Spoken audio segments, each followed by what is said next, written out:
Hey everybody, good afternoon. It's Damon with InCap Store and Pad Life, and today I'm happy to announce that we will be talking with Eric Sprague of SuperTech University and author of The Road to Seven Figures. I think this is going to be a great book. We'll talk about that. There it is right there, and we'll be talking about that in a few minutes along with your questions. Eric, I'm just going to give a quick intro.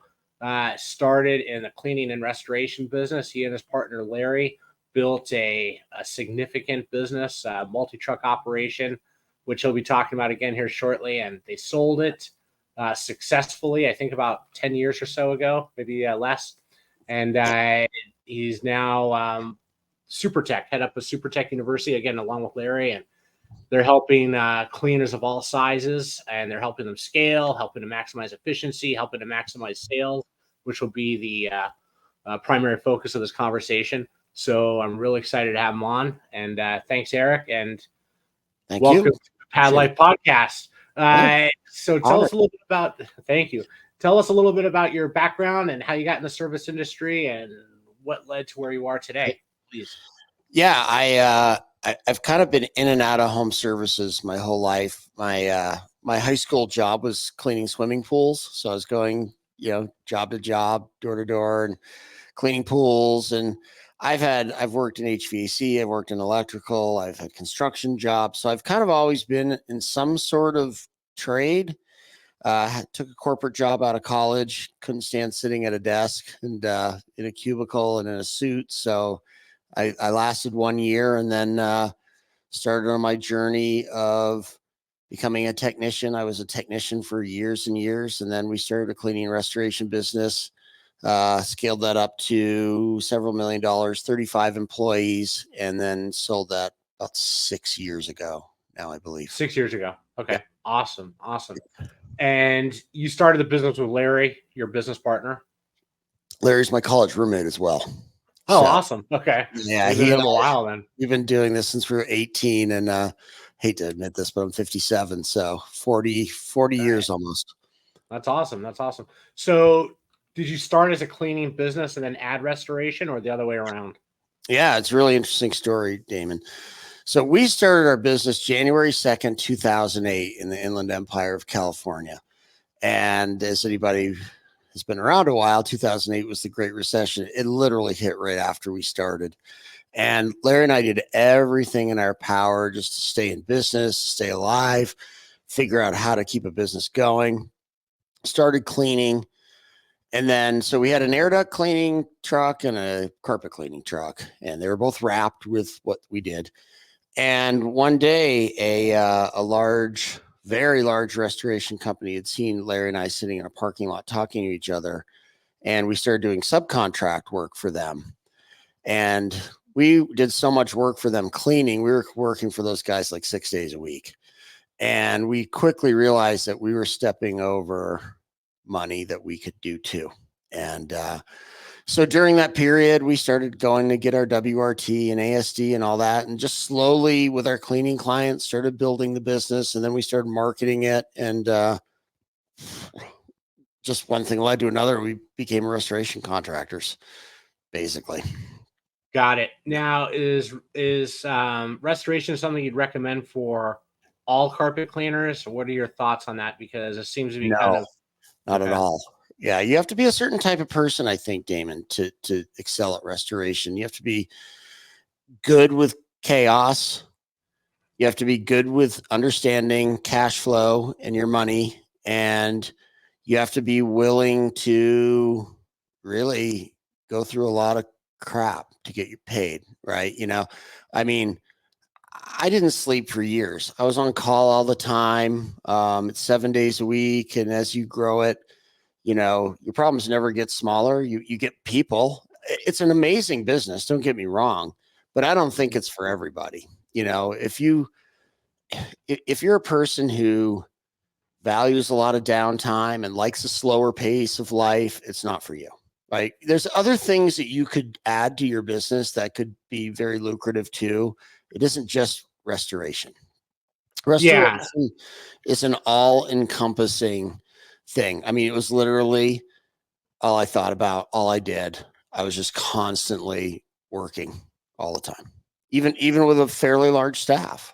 I mean, it requires a lot of you. You can make a lot of money, but it's not easy money. Got it. That's what I hear when I hear. I'm sorry to interrupt you real quick. No, go ahead. I hear so many cleaners like, "Oh, restoration. That's where the easy money is." It's like, there's no easy money there, buddy. Yeah, not easy money, and also you have big competition now, right? Because you have bigger and bigger firms getting involved in it, right? And look, I have a lot of coaching clients that are doing restoration, and the industry as a whole, it's just getting so much harder to get paid. You're waiting longer on your money. Like it's a completely different skill set than cleaning, business wise. Mm-hmm. Yeah, a lot of money management involved, I'm assuming. If you're waiting 30, 60, 90, 120 days to get paid. Yep. I'm sure adjusters try to negotiate your pay down. I would assume. I never dealt with that firsthand. Every time, man. You better be a good negotiator. I got it. Yeah. So, got it. Yeah, I mean, I think that depending on where people live, there's all kinds of other options to grow. And to be honest, I've had this conversation with some of my friends and clients. If I had put the same amount of energy, effort, time, resource at, even just growing my cleaning business, I mean, I'm not going to say dollar for dollar, the value would have been the same, but I think I could have grown just the same way. Like, I mean, if I just put that same energy into growing a cleaning business, I think I probably could have had 60 trucks or something if I just kept going. And I mean, it just depends on where you put your focus and energy. Yeah, and that was actually to be my next question. What on the cleaning side, what services did you offer? And looking back in hindsight, could you have added additional services, whether it be exterior services or services above the floor to drive up tickets and maybe not necessarily have the same revenue, but maybe a higher hourly average at minimum for you and Larry without the stress factor, right? Yeah. So, talk about that for a minute. Question that I ask myself in retrospect all the time. So we started out as residential cleaners. We were running Aerotechs. So we went and immediately got like the biggest, baddest trucks we could. That was kind of our brand at the beginning. And, look, we did tile and grout, we did upholstery, we did stone, we did stone polishing, we did air duct cleaning, we did both, commercial and residential, both low moisture and mostly hot water extraction at the time. And that would change now if I was going to start a new one. We could talk about that if you want. Mm-hmm. And we started as basically all residential. But as the restoration company grew and we had more employees, we realized that we were kind of morphing into being like better at bigger projects. So I started going out and selling commercial contracts. So by the end of our business, I would say we were probably 70% commercial and 30% residential, which at the beginning it would have been the opposite of that. Huh. Interesting. Yeah. Okay. So you really grew your commercial book. I did. Yeah. We were doing 7 figures in cleaning as well. Okay. Wow. That's huge. And one of the questions people will ask, or almost certainly ask, is how did you grow your commercial book? Because a lot of cleaners have issues getting commercial work. Route marketing. I was knocking on doors every day, all day. I mean, we were at the point where, I had people cleaning for me. I had, project managers running restoration jobs for me. I was literally going door to door, hotel to hotel, private school to private school, office building to office building, and trying to get them to give us an opportunity. I'd get an opportunity and then try to lock them down with a contract. And look, if anybody's ever wants to sell their business, contract work will yield you more money in the sale than non-contract work, right? Being able to push aside, here's a stack of contracts worth $500,000 a year is more valuable than just saying I did $500,000 in business. They're not the same thing. Yeah, absolutely. And a matter of fact, in previous podcasts and in Pad Life, I've encouraged people to go to like Biz Buy Sell and look at some of the janitorial businesses that are for sale and how much those command in price versus a residential carpet cleaner where they're not going to get, unfortunately a lot of money because it's not really structured to command a high sale price. Well, and if I was to do it again and I was going to do residential, I would, just like an HVAC company, I would try to lock all my clients into service agreements personally. Yeah, that's actually something let's talk about for a minute. I see service agreements, and like you said, HVAC. I know Gettle offers them, and a few other places. Mhm. If you were well, let's back this up. If you were a carpet cleaner right now, what other services would you adopt that would, one, help drive ongoing work, but number two, help create service contracts or service agreements? Well, I think it depends a little bit on where I was in the country too. Mhm. Like if I was especially in a more humid climate, I think I would probably get into pressure washing and soft washing, exterior house washing, and then have a business model where it's like I'm going to clean everything. I'm going to learn to clean everything on the outside of the house and the inside so I can offer you both sides, right? Mhm. And then, drier climates, I'd probably, especially most drier climates tend to be warmer too, right? So I'm going to be doing a lot of, and I think this goes for everybody, not just regionally, but you have to, like, nobody can be a carpet cleaner anymore, right? You're a multi-surf person. So I'm going to get good at LVP.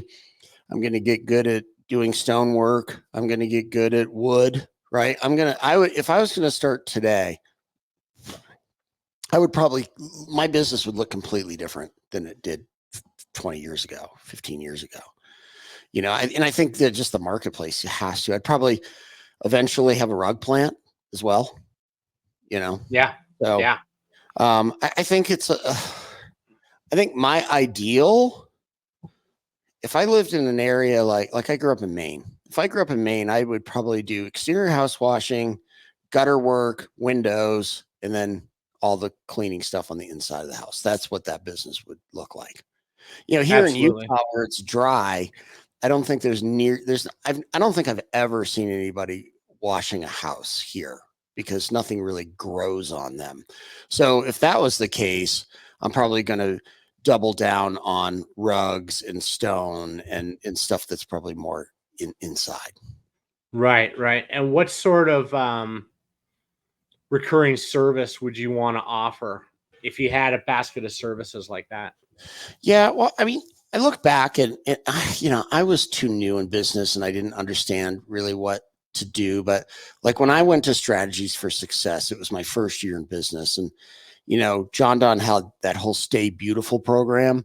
And Hmm. I didn't really understand how that worked. And basically, that Stay Beautiful program was service contracts, right? Hmm. And I didn't understand how that worked. And I didn't understand that I was going to need what, like in plumbing or HVAC, they would call a sales technician, right? Somebody who does work, but their main function is being a salesperson to actually go do add-on sales on that second call a year, right? Because that's how that worked, right? You got them to do a full price cleaning, and now you're going to get them in a service contract where they pay, I don't know, $15 a month, and you're going to go back a second time and do, another, like,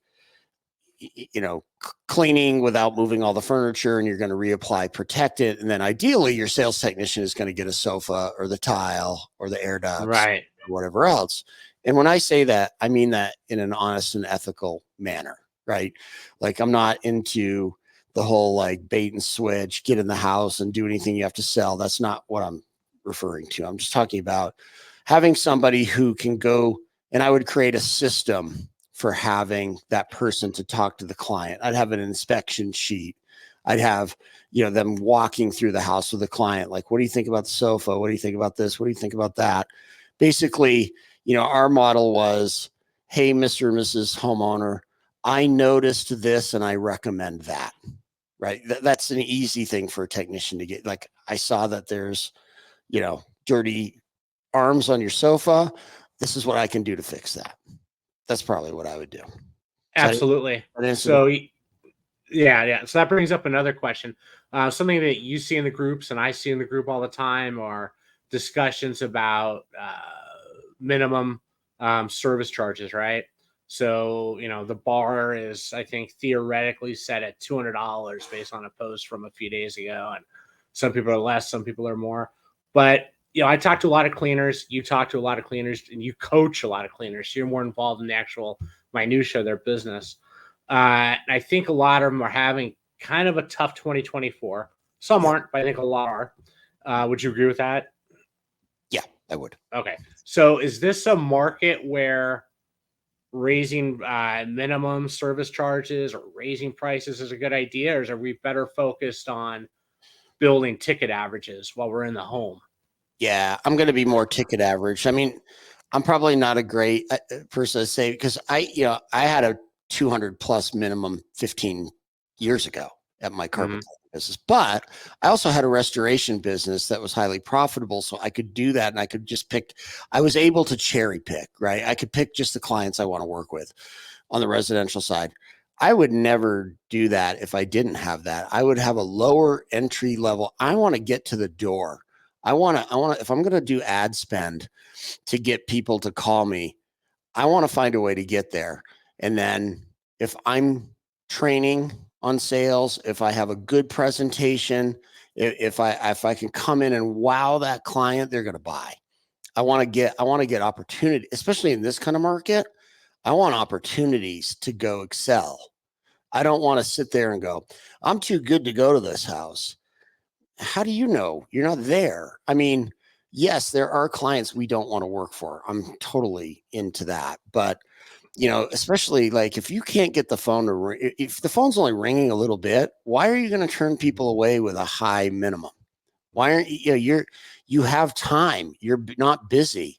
Get to that house and go make it happen would be my line of thought. Absolutely, 100%. I couldn't agree more. And I feel like you kind of have an obligation to an extent to point out areas in the home that need attention and to ask questions. When was the last time you had your dryer vent clean, or when was the last time you had your ducts clean, or you know what I mean? I think these things are really important, and it makes you a better service person. You know what I mean? By letting the customer know what they need to create a healthier home, a cleaner home. There's So nothing wrong with that. let me give you an example of this. I'm not going to name the company, but one of my clients, really good company, just solid, not huge, not a big company, few vans, very sharp owner, started working with me about 18 months ago. And he was around, I think, 480. He was doing 480 grand a year. And he was like, I want to grow. So I was like, look, let's just start with our own clients, right? Because I felt his average ticket was too low. So all we didn't add SEO we didn't add anything. Weren't trying to get new clients. We were trying to maximize the clients we had. So we created an inspection sheet, which gives the technician a reason to go look at every single thing. And then in that inspection sheet, we rated things 1 to 5. It's condition. And, the technicians, all we did was it was have an inspection sheet and constant sales training about how to do that, role playing that situation, right? So all the guys had to do, now they had a tool. They had a sheet to say, hey, Damon, since I'm here, would it be okay if I took this inspection sheet and checked all these things that we do and there's no obligation to buy? I'm just going to go give them a rating, and then I can show you, if you want, what we could do for you, right? He went from 480,000 to 760,000 in 1 year. Yeah. I mean, I think cleaners, with not all of them, but a lot of them, there's this hang up where like they feel like if they offer additional services or talk about additional services, they're somehow engaged in bait and switch or upselling. It's the opposite. I mean, it's to me, it's just a little crazy that you're not pointing out opportunities, because I think it's to the customer's benefit. I think it's almost necessity that you do that. You're almost obligated to do it. Well, let me give you a great story that happened to me personally about that. And look, I had technicians that, I mean, we could talk about that after, but a lot of cleaners have really poor money mindset. And that is where a lot of this comes from. But I would never forget, I went to a client who used us all the time and had used us for years. And I went in, she called over to just have me take a look at some stuff. And I'm looking out of the corner of my eye while I'm looking at her, and I'm seeing a white Haitian cotton sofa that is completely browned out. And all I can think of is, oh my gosh, did my guys do this? Right? Is this our fault? And, she's talking to me. She's totally happy. And then finally I said, look, I have to ask you, did my guys do that to your sofa? And she was like, no, I didn't even know you guys cleaned upholstery. Right. And like my mind is blown. Like, how have we come here so many years and you don't know that we clean upholstery? And then she named a large national chain that had come in and had no idea how to clean a Haitian cotton sofa, and they browned the whole thing out. And she just thought that's how it was, And I took that back. I took a picture of that sofa with her permission. And we consistently trained that every time we don't offer them something, we're potentially doing them a huge disservice and harm, because my guys would not have browned that sofa out. We were training all the time. So, I'm in total agreement with you, Damon, that if you are good at what you do, you are doing a disservice to that client by not offering them everything that you know how to do well. Because if they won't use you, they might call somebody who doesn't do it well. Right. Absolutely. Absolutely. Something else I talked about, you mentioned tax earlier. Did you pay hourly or did you have a performance pay model? And how would that work additionally on the add-ons and things like that? Yeah. We paid hourly plus performance, right? So hourly plus bonus. Okay.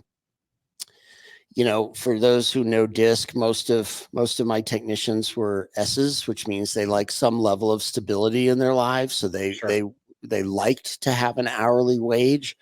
And to be honest, we did enough commercial work that being full performance based was harder for me to pay that way. Mm-hmm. And look, I mean, if I had a full residential staff, I might go straight performance pay, but there's baggage that comes with that too, because you could get the wrong type of person who's very ruthless, going out and selling things people don't need and all that. So I'm not in love with that. So basically what we did is we paid a decent hourly wage, and then they could make bonus on top of that. And we had two types of bonuses. So we had bonuses for what they sold, but then, so that's individual, obviously. But then we had team bonuses based on, I job costed every single job we ever did. So we had a goal for every job of what our gross profit margin on that job would be.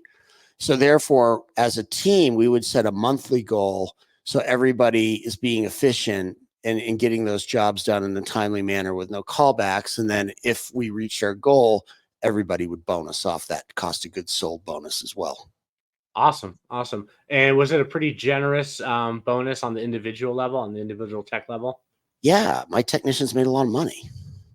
They did well. Yeah, that's what you want to do. Yeah, you got to be, in my opinion, on things like add-ons or, ticket building, whatever you want to refer to it as, you need to be really generous to encourage that and make them feel like they're basically profit sharing at that point. Yeah. Well, I mean, look, let's use fabric protectant, If I have a technician go sell an entire house full of fabric protectant, how much is that really costing me? Mm-hmm.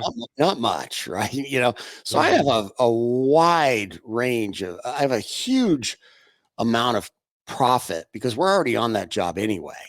So I'm more than happy to share the wealth on that, because I want my customer to have the fabric protection, because I think, number one, it's good for them. Number two, it's good for me, because when we go clean next year, it'll be that much easier. But also, I want my technician to feel like, yeah, I want to do this because this can improve my life. Yeah, absolutely. And do you recall, I know it's been a number of years, but how much the average ticket was, or how much they were able to increase on average with the add-ons? I don't remember that, but I know our average residential carpet cleaning ticket was like $471. That's tremendous. Okay. That was 10 years ago, and then I gave 20% commission for everything they sold beyond what the original ticket would have been, which I think is more than most people probably were doing. Yeah. I think that's a good number. I think anywhere between 20 to 25% is really where that sweet spot is. So yeah, Yeah. that's awesome. And, and if they're on pure, if somebody's on a pure performance, I mean, I think the industry average is somewhere around 22 to 23% Okay. of the truck. Mm-hmm. Mm-hmm. You Awesome. probably have a better handle on that than I do. Yeah, no, I think I hear 20 to 25%. So yeah, I hear you got it. You got it. Did you utilize a CRM in your business? Were you doing a lot of follow-ups with your residential customers? Oh, dude, we were a sales and marketing company who happened to clean carpet. Like, I mean, Right. that's what we are. So we used Service Monster at the time. Mm-hmm. We were very early adopters to that, Mm-hmm. and I used that. I use that for my cleaning side, and then I use a different software for the restoration side because they're just so incredibly different. And I loved Service Monster, and yeah, I mean, we did. So our whole thing was, we were emailing every single person on our list once a week, always, never missed. We're going to send them a monthly newsletter, Oh wow. and then they're also going to get they used to call it monster follow-up cards. I don't know what it's called now in Service Monster, but basically they would give me a list like, this is people's 1-year anniversaries coming up or 6 months or whatever. And we would send postcards for that as well. So between those three things, the weekly email, the monthly newsletter, and the monster follow-up cards, we didn't lose a lot of clients. I can imagine. Well, curious, was the newsletter print or was it email? Well, it was both, and I'll explain that. So we would top grade our clients based on frequency of use and how much they spent. So A's and B's would get it in print. C's and D's would get the email version. Okay, that's smart. That's smart. Yeah, why do the print costs and the mailing costs if they're, not nearly as invested in you? And Damon, we tracked everything. Like we knew our numbers on all of this. Like we were not winging it. Like I could tell you, like we send out, this many postcards and we get this much return. Like we were tracking all of that. And I think that's something that a lot of guys just don't do. I think the thing that they do is they throw stuff at the wall and hope it works, but they're not actually tracking data. Yeah. No, that makes sense. Quick question. We talked earlier about how you marketed to commercial, and you said that was mainly just door knocking, right? Which is how you got to do it. And the residential side, how are you doing a lot of your marketing?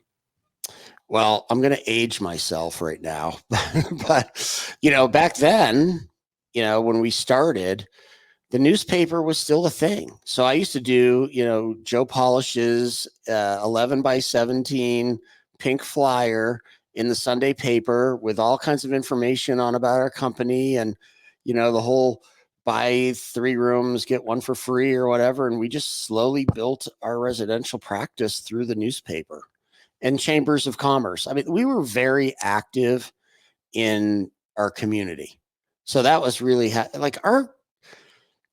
granted, it would be different now because digital's so much more important probably than then. It wasn't really that big of a thing then. But I still think the cheapest way to market is to be very involved in your local community because every cleaner's a local business. Get out there, Right. get to the chambers, join a BNI, join a club. I mean, Larry and I even joined like the most expensive health club around, and we made workout gear with our logos on it, and we would go and just meet people in the gym and in the hot tub and whatever. I mean, that's where awesome. All the multi-million-dollar house owners were. They were at this club. So, well, I'm going to be there too. Yeah. No, that's great. That's great. Did you do any kind of digital marketing, or did you adopt that later on, or not too much? Katie Harris at Spot On Solutions did all our digital. Awesome. Okay, cool. And there's some questions coming in, so I'm gonna get to those in a few minutes. But let me ask you another question really quickly. And this is something you and I talked about on the phone the other day. Something we see a lot of cleaners talk about is how they handle calls, right? And a lot of owner operators, I think, sometimes struggle with this and maybe struggle with it more than they realize. Text only. Dismissing people that are asking about price, making the assumption they're price shoppers, calling people back, not engaging them in that initial call. To me, like that phone call is one of the most important parts of your business. Period. It's Like no huge. getting around it. And what are your thoughts on that? What can they do to convert better calls or Well, a convert couple. calls, I should say? I think the first thing is you have to know yourself, right? What's your personality? Are you a person who likes to answer the phone and talk to people? Then do it, right? Yeah, absolutely. I mean, back in the early days when Larry and I were on the truck, Larry used to have the headset thing, and as soon as the phone would ring, he'd run out of the house and go take the call, right? I Yeah. mean, I'm probably not going to be that person, right? I don't love talking on the phone, but I understand the importance of it, right? So if I'm not going to do that, then I'm going to outsource that to somebody who's going to be better at it than me, right? I'm going to find a call center. I'm going to find a way. I think having a live voice and not going to voicemail is huge, right? Somebody answering the phone is a big deal, and not answering it like that person calling is an inconvenience, but answering it like they're excited that you called, right?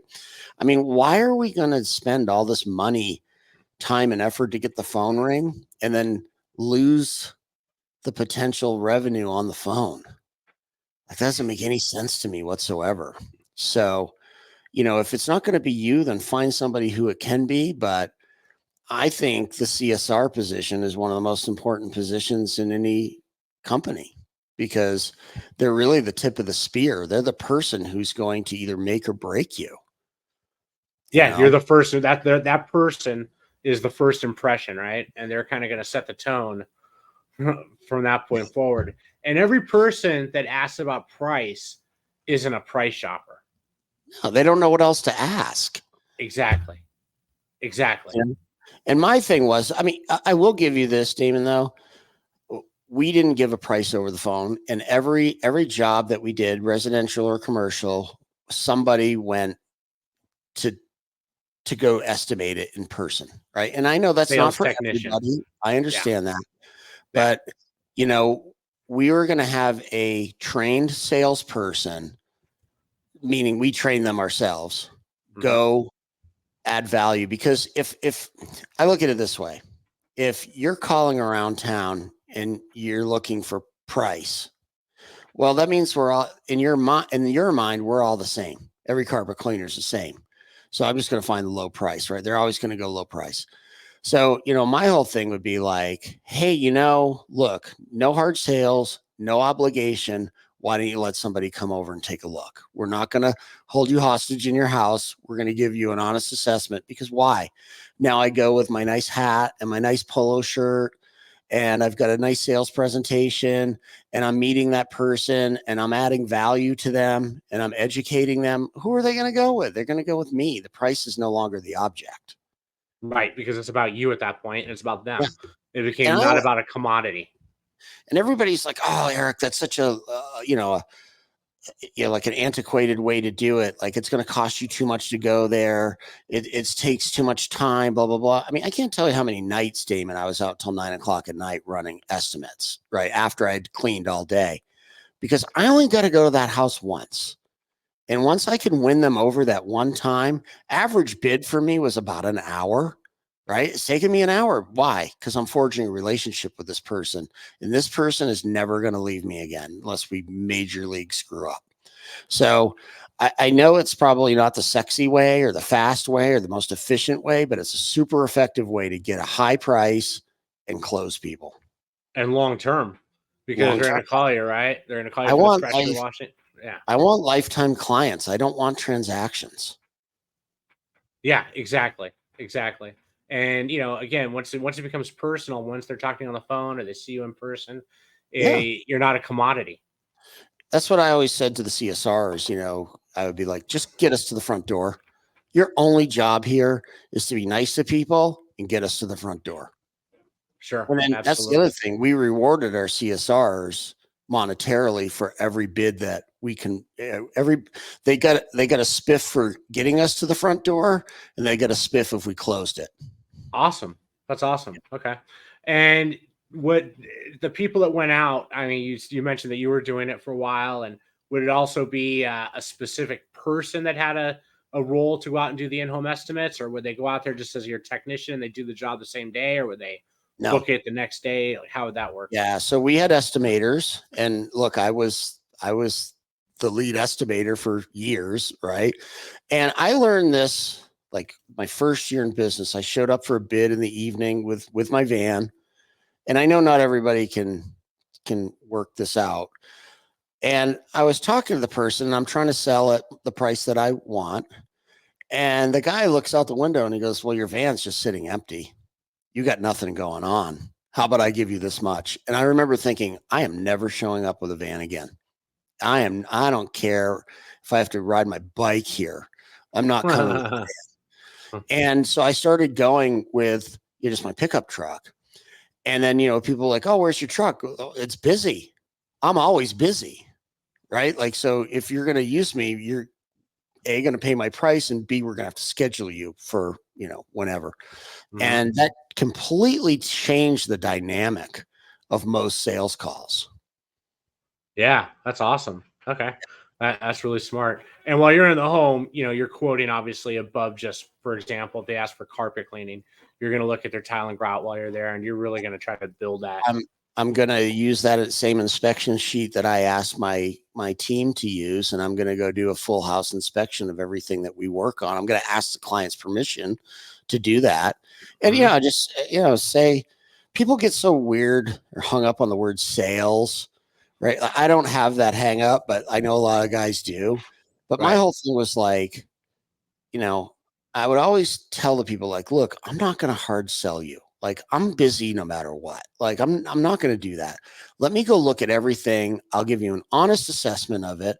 We can even go look at it, and I can show you. I can do demos, but let me go ahead and do that. And then you get to choose whatever you want to do with us, and I'm going to be fine with it." Well, you'd be shocked once you look at everything and then put a package together. I'm also big on selling in packages, Damon. I don't know if you want to talk about that, but Sure, I'm absolutely. going to have that highest package, and you'd be shocked how many people go with it if you present it well, because they'll be like, "You know what, let's just do this once. Let's just go get all this done right now." And not everybody's going to do that, obviously, but I don't like yes or no scenarios. I'm going to give them like a good, better, best, and which one, not yes or no, personally. Okay. Yeah. Yeah. Packages, I think, are interesting. I think packages are best, in my opinion, best presented in person than via website. I think on a website, that's something else I can say really quick, and then we'll get to the package. That's a good topic. Yeah. But I see a lot of people that are trying to get customers to pay and schedule online and stuff like that. And I think that's really going to in the long run, probably cost you sales, because if people see your prices without knowing who you are or engaging with you and things like that, it's really going to hurt you. And it's, I think that's a real hindrance, especially with package pricing. Yeah. So my question is on for you. Did you recommend a package and then let them decide, or would you just present the packages and let them decide? Well, I mean, I tried it every which way, right? Because I'm doing lots of bids. I'm trying to figure out what works. So usually what I would do is I would go through and create the 3 packages. I would present the best one first and make them say no to that, right? Or make them ask me questions about that. And then if they didn't want that, then we would work our way down. So I would always downsell. I'd start with the best. I'd say, "Look, you may or may not want this, but this is what I can do." And then if you're objecting to that, you don't like the price, whatever, then okay, let's talk about the next one down. Okay, you're not into that? Well, then there's an economy package, right? Because what do I really want to do? At first, I want to add value. I want to add enough value to them educationally, how I look, our brand, where if they're balking at any of the packages, I can ask them a question like, "Okay, Damon, you mind, like I get it. You're a little gun shy. Let me ask you a question. Do you think that our company would do a good job for you? You've seen our reviews, you've seen the trucks, you see, and then, if we're doing it right, they're going to go, 'Yeah, you would.' Okay, great. So you mind if I ask another question?" And now I'm going back to the 3 packages that we've talked about. Like, do you think that somebody with the same reviews as me online, who has the same level of insurance and the same training for the technicians, do you think their prices would be really much different than mine? And they're going to end up having to say no. And I'm also framing it so it's like, I'm not comparing myself to the cheap guy.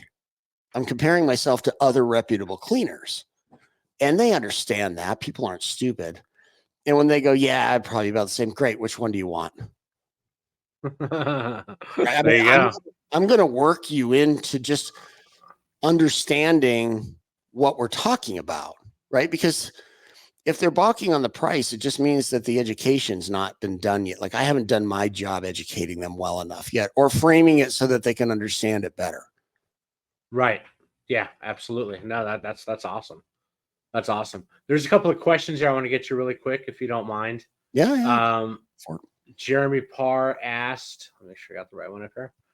What needs to be in a contract? I think this is in reference to your commercial work. Did you actually have commercial contracts, or did you just have kind of like ongoing agreements? So you actually had a contract. Yeah, year-long contracts for everyone, automatically renewable. So they'd have to stop the contract to get it. And one of the things Steve Toburin always talked about, and Steve's a friend, and he was just like, don't make it that you have to go renegotiate the contract every year. Like, make sure the price is good for you, and as long as it's still working, just have it auto renew and just keep going, because every single time you bring it up, now they might start looking elsewhere, right? So that was number one. It was auto renew.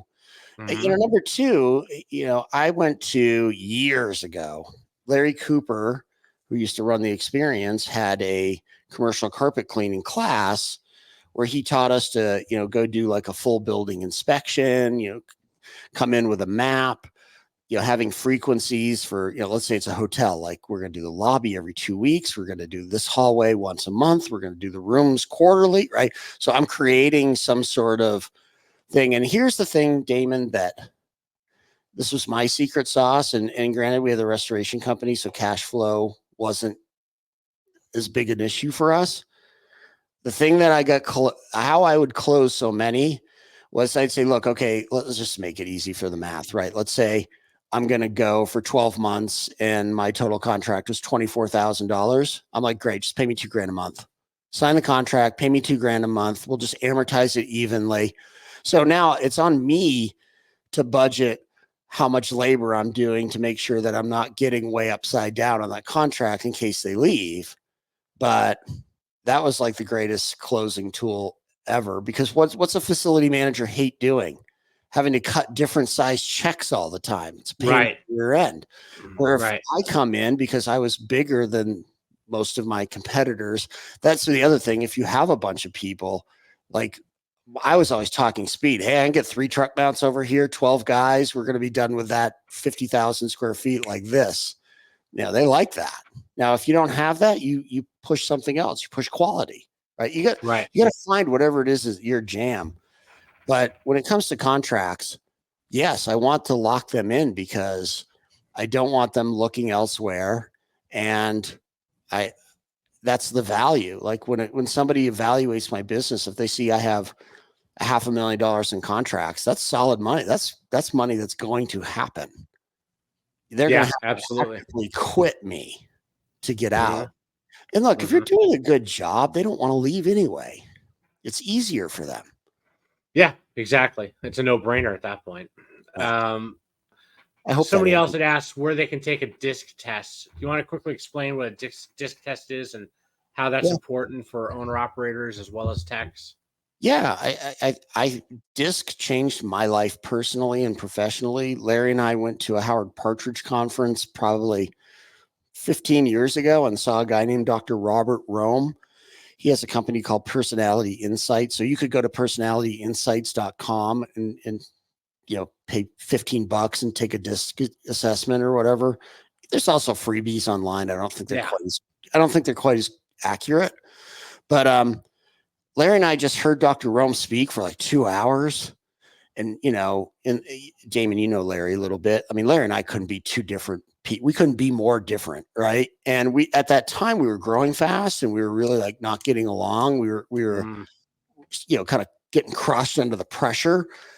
And after hearing disc and, why Larry acts and thinks the way he does versus how I act and think the way I do, all of a sudden we have this tool to communicate with each other. That's what the beauty of DISC is. So we started running our entire business using DISC. Every single person who worked for us had to take an assessment before they could even get an interview. And then we consistently trained DISC 1 day a week with the whole team.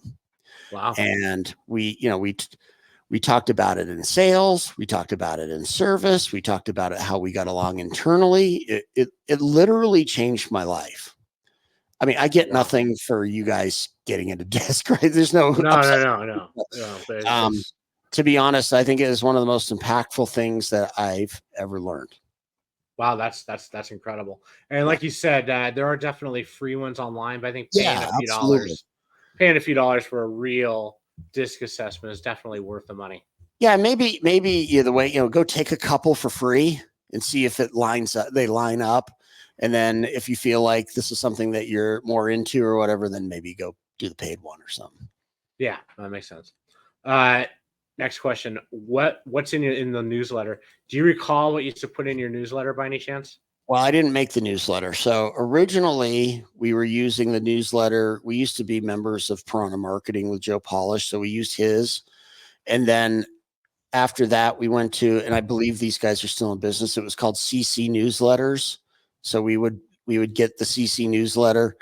And then the only thing that we changed, because look, dude, I don't have time to write a newsletter every month, right? I'm going to sub that out, right? And they would send us the CC newsletters always just sent us the soft copy. So, and then we could put in, like, I would write one article per month in the newsletter itself. So it was coming from me. Right. And then we'd have it printed locally. And then what we also did is we inserted, and this is a great trick, and I just kind of stumbled upon it myself, but we used to put an insert in the newsletter. So we had to put the newsletters in envelopes ourselves. That was the sucky part because we sent out a lot. But I used to do a thing called Eric's Notes from the Field, where I would just pick something that I had seen that month. Like, I'll give you an example. I would say, I got called out to take a look at, what the client thought was a dirty shower. And I get there and it's, marble and it's been etched. So it's not dirty. It just doesn't reflect light anymore. And I would explain how that happens in this little, 2 or 3 paragraph newsletter. And at the end, I'd say, what the citrus in shampoo and it's etching the marble and blah, blah, blah, blah. And then if and I just say, hey, if anybody wants me to come take a look at their shower, just call the office. And I give the number, right? Dude, every month, whatever my topic was, we'd get calls. Oh, that's awesome. Because people would be like, oh, I didn't know, they would read in it from me, somebody that they kind of know, like, oh, I didn't know that's why my shower looks like that. Yeah.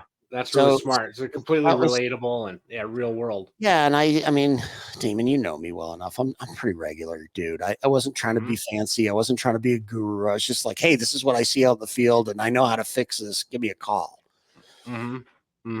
So yeah, no, that's awesome.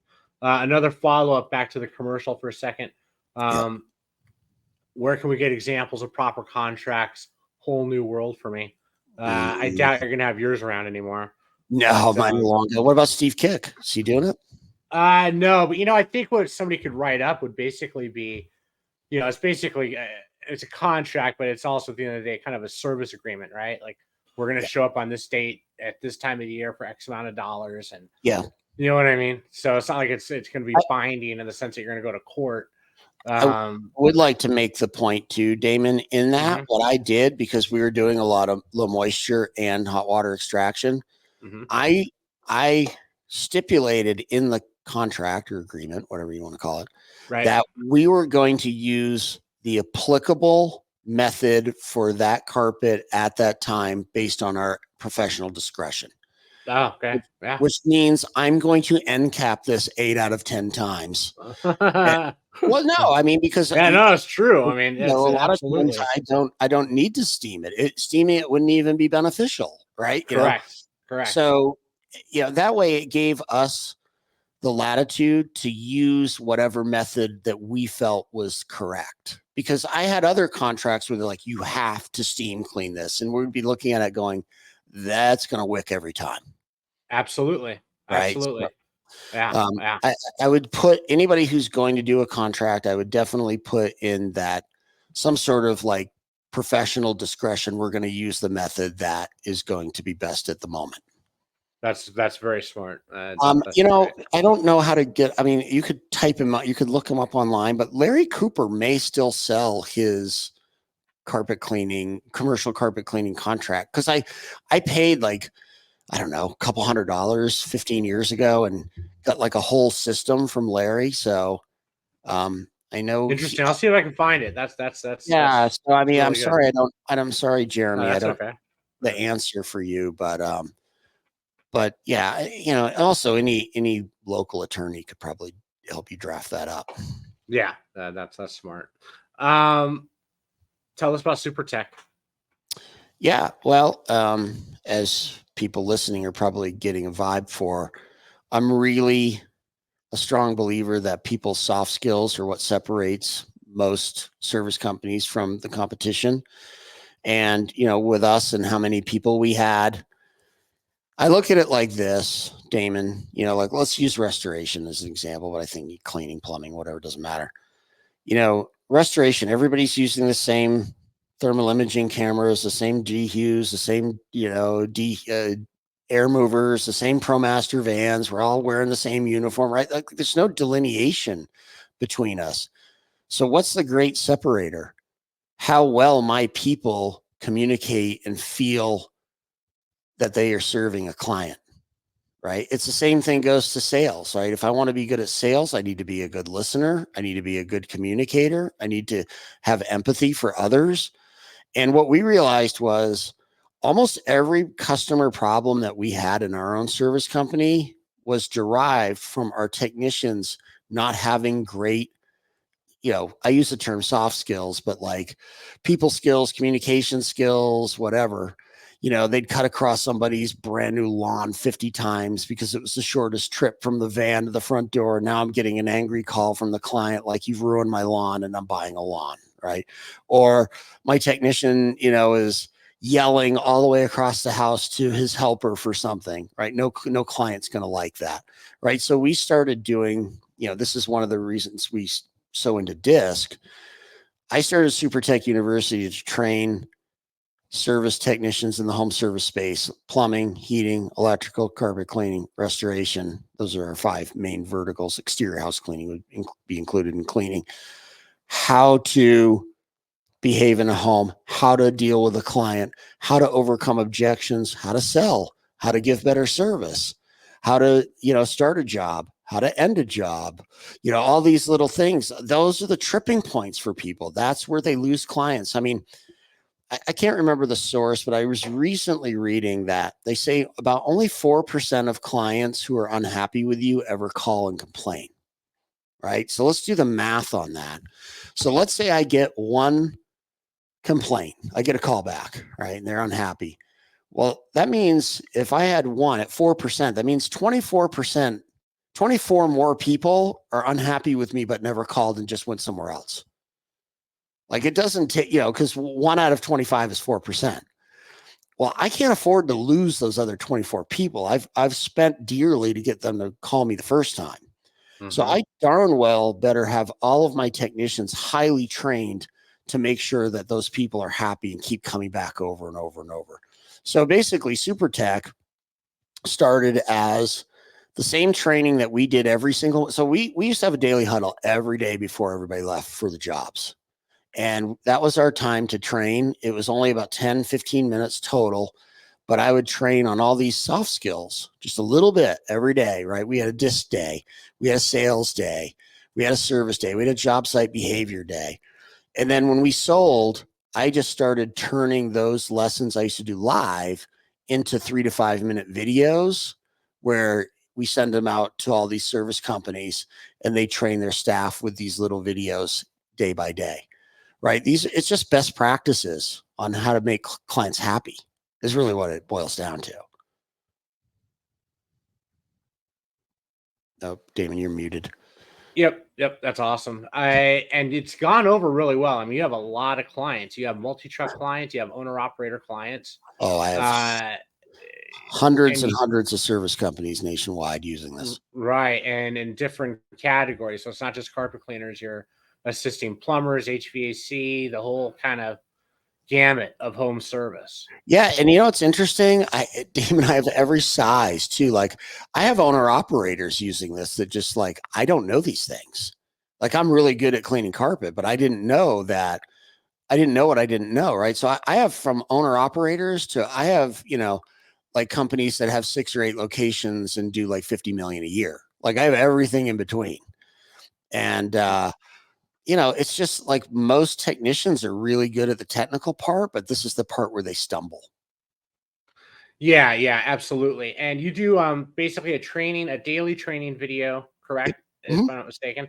And then also consulting, I correct? do. One-on-one like coaching or consulting. I do group coaching and one-to-one coaching, just depending on their needs and price point and all that. So yeah, I have I don't know, roughly 30 one-to-one coaching companies that I train, all verticals: plumbing, HVAC, electrical, carpet cleaning, restoration, exterior cleaning.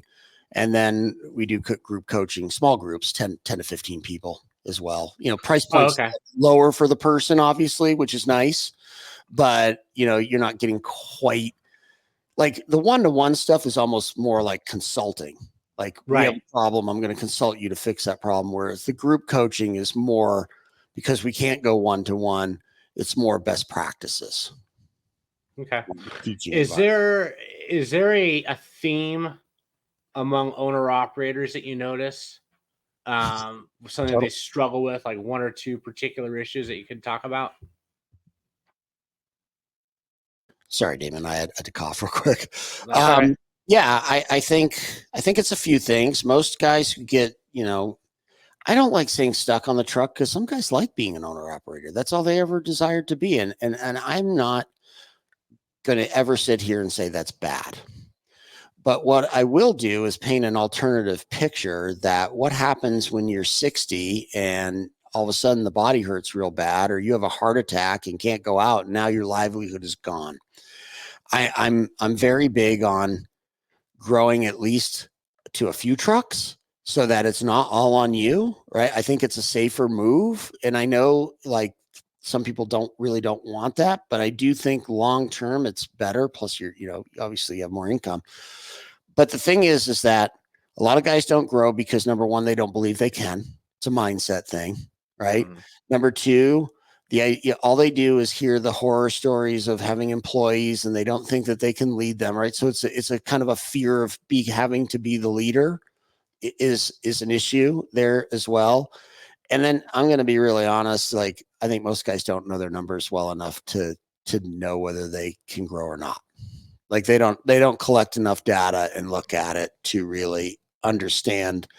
I think there's a lot of guys who they can look at a P&L, or like Howard says, they do Elvis accounting where they just check their check their bank account, and if it's low, they try to go get more work. But I don't think they fully understand, like, well, at what point could I hire somebody, and how Mhm. would I do that? Like, I think it's just, to be honest, I think that most guys who don't go the next step, I think a lot of it is just fear that they don't know what to do and they just need some guidance. And I believe that almost anybody could at least have a truck or two in addition to their own.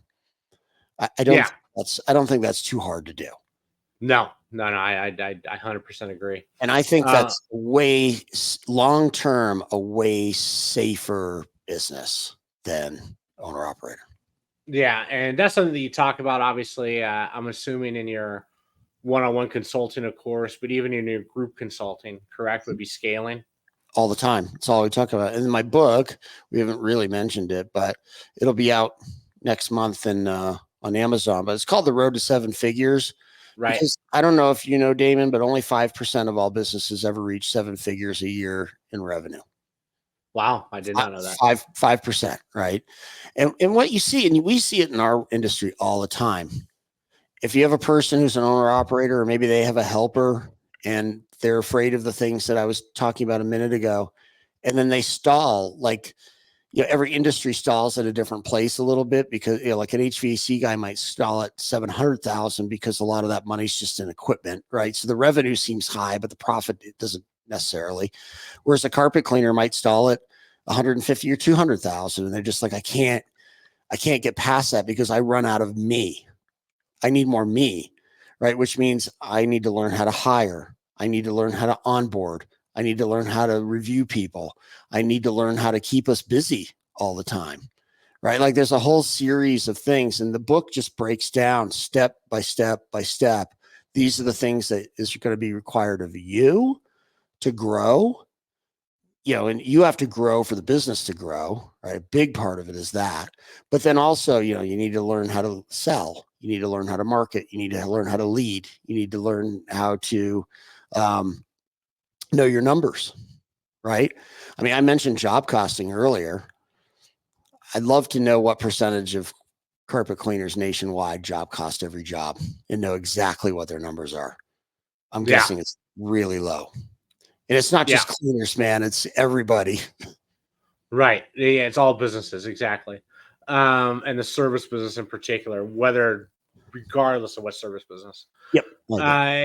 You were at Incapalooza a few months ago, and you went over really well. I mean, we did a survey with people that attendees, and we had about 15% return rate on the survey. That's good. And you received the top notes, top point reviews from attendees on your presentation. It was phenomenal. Fun. Thank you. Yeah.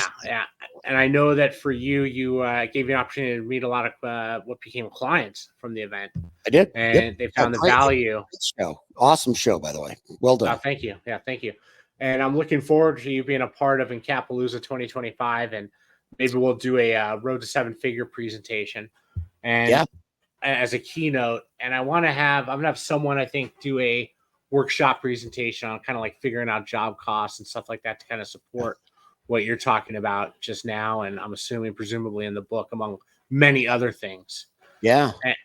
Let's even go. And everybody that comes, I'll sign a copy of the book and give it to them. Yeah. We'll do a book signing after your presentation. I think that'd be huge. Yeah. So, if you had to guesstimate a timeline, because it's something that people talk to me about, other cleaners, I should say.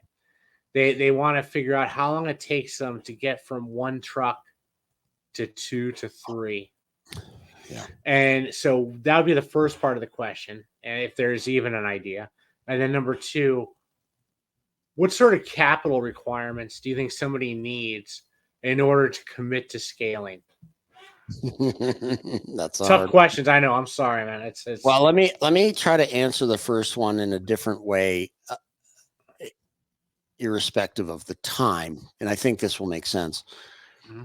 If they learn how to job cost while they're the employee, right? Like if you're doing the work, in my mind, you're the employee there, right? Mm-hmm. So I am going to artificially job cost myself as how much I would pay somebody else.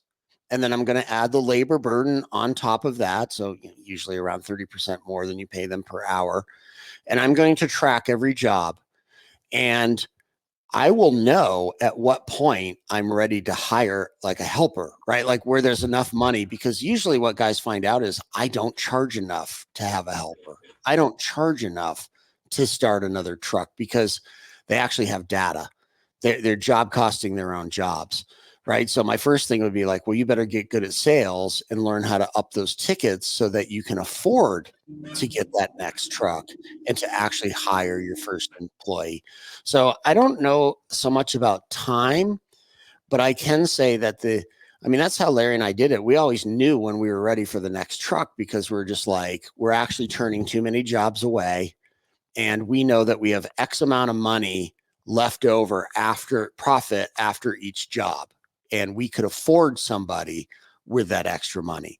Because I think what guys get lulled into, Damon, is they're like, oh yeah, I'm killing it. I make all this money. But the thing is that if they had to plug an employee into that, there'd only be a little bit of money left over for them. Right. Absolutely. You have to be able to sell at a high enough rate where you can pay that employee plus yourself, plus net profit on top of that. right? And that's not easy. Like that's not an easy thing to learn how to do, right? So No, I absolutely.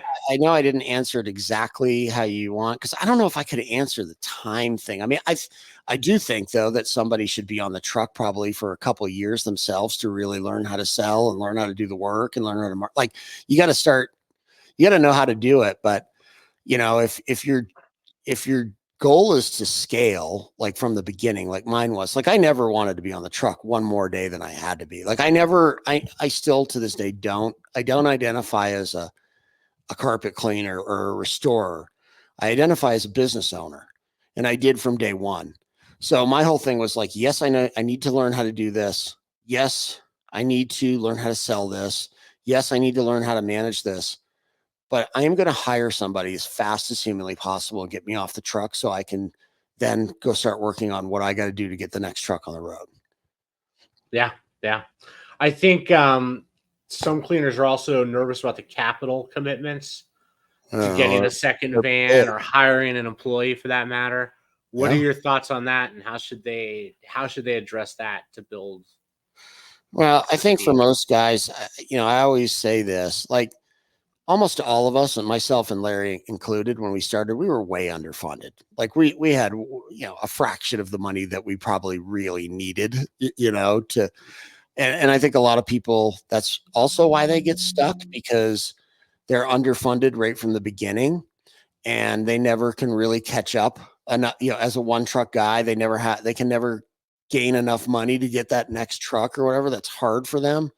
Um, I mean, as far as dollars go, I mean, look, the more money, the better, right? But that's not the case for most people, right? Most people don't have, a couple $100,000 laying around, So what I would do is I would look at it like I'm going to job cost every job. I'm going to try to get really good at marketing and sales. I'm going to hire a helper to be on the truck with me. I'm training that person to take this truck eventually, I hope someday. Mm-hmm. And then once I get to the point where it's like, I'm turning away too much work. I know the work is there now, right? I'm literally 4 weeks out at all times right now. Okay. Yeah. We're ready for it. My guy is ready to take a truck on his own. He'll probably go do the empties, the smaller houses, the smaller tickets, and I'm going to go take the big stuff and I'm going to go hire another helper. That's how I would probably go about that. Yeah, no, that makes perfect But sense. I don't want to be turning work away. Right, right. Did you have two people on a van or one for the actual cleaning part? Bit of both, right? So, I mean, I'm more comfortable with a 2-person van because number one, we're going back to disc. Most of my technicians were S's and they like to work in teams. So they're happier if I put them Okay. with somebody. So, but that doesn't mean, I'm not sending 2 guys to a minimum job. Like it's not happening. Right. So, well, it might happen if it's in the course of a day with a bunch of other jobs, but we kind of did it at the time, and that number might be, but like anything under $500 was a single guy, and anything over $500 was probably two guys, right? Okay. We tried to have the receptionist delineate on routes, like we're trying to create a 1-guy route with smaller jobs, and then multi guy truck gets bigger jobs, Awesome. Okay. you know. And Yeah. that's another thing. People dispatch poorly, Damon. They, they just ask the client, like, oh, well, when would you like me to come? We didn't do that. It was like, oh, we work this area on Wednesdays. Does Wednesday afternoon work for you? Right. So now I'm trying to pool everybody into one route instead of Yeah, having that's awesome. drive guys around all the I time. say cut down on the commute time tremendously, right? They can get more And, jobs in as a result. and most clients are more flexible than they let on. Right. Yeah. I want to be the shepherd. I want to shepherd them to the day that is going to be best for us and them. Yeah, no. That's awesome. You mentioned earlier that early on you and Larry would go out, and then Larry would go out and book the call on the phone and stuff like that. Oh, yeah. Do you recommend that owner operators, get a technician as soon as possible so they can actually increase that level of service on the phone calls and obviously in-home opportunities as well? I do. I mean, I think that's a little bit dependent on their personality type too, right? I mean, you can't just hire a tech because you just don't feel like doing the work, right? Like I don't want to do the work, so I'm going to hire tech, but I'm not going to then do all this other work that's super important to grow because we have to pay for the person. So, I mean, I think if you're just trying to avoid the work that you don't want to do and hire a tech, and then you have to basically eat that money out of your pocket, I don't think that's a good idea. But if you're literally going to have a technician and, okay, now I'm going to do the marketing part, I'm going to do the sales part, I'm going to do the administrative part, which I include answering the phone on that, then yeah, I do. I mean, and that kind of depends on the person too. Look, a lot of this is just comes down to personality type. Yeah, absolutely. Absolutely. Wow, great information. I encourage everybody to visit supertechu.com. That is Eric's website. You can learn more about Eric and Larry and what they offer. And if you have a question, I think you can email Eric. And, they have a phenomenal program. They have a lot of subscribers, I know, to their daily message and daily coaching sessions, and also their one-on-one and group coaching. So as an owner operator, if you want to build your business, this is definitely the man to talk to. If you're a multi-truck operator and you're trying to figure out what to do with your business, definitely Eric's the one to go to, because Eric works with a lot of big companies, and they struggle as much as anyone. Oh, dude, you have no idea. Yeah, exactly. And the road to 7 figures will be out, like Eric said, in a couple months or sooner. And you can order that on Amazon and maybe even through SuperTech, presumably. Yeah, they'll be able to get it through supertechu.com as well. Perfect. Okay, excellent. Eric, thank you so much. Great information. It's phenomenal. And we will be talking soon. And again, I encourage everybody to visit the SuperTech website. And thanks for watching. Eric, thank you very much. Thank you, Damon. Appreciate being on. Thank you.